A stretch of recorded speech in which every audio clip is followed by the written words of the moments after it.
বিদেশ থেকে অনেক বছর পর। কি ব্যাপার, আমি প্রবাসেতে এতগুলো টাকা পাঠালাম বাড়ি করার জন্য, এখনো বাড়ি করিনি।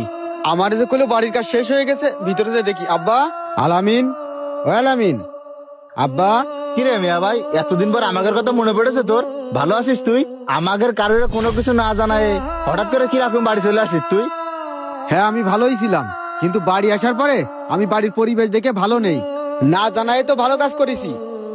আমি তোর কাছে বাড়ি করার জন্য কতগুলো টাকা দিছি, আমার সে বাড়ি কই? আরে ভাই, এসব কথা তুই এখন বাদ দে দিনি, আগে থেকে এই তুই চুপ কর। আব্বা কই?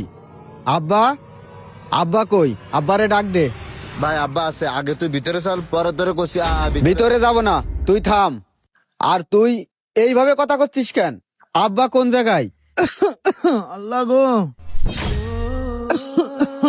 আব্বা, আব্বা রান্নাঘরে? আব্বা রান্নাঘরে কেন? আব্বা। কিডা?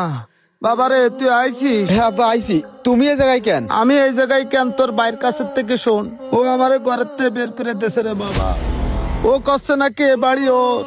তোমারে বাড়িতে বেরো করে দিয়েছে মানে? তুমি আসো, আমার সাথে আসো। আলামিন, তুই আমাদের আব্বারে ওই রান্নাঘরে রেখে দিছিস? আব্বার সাথে এই কাজটা তুই কি করে করতে পারলি? ভাই আমার কথা আরে তোর কথা কি শুনবো?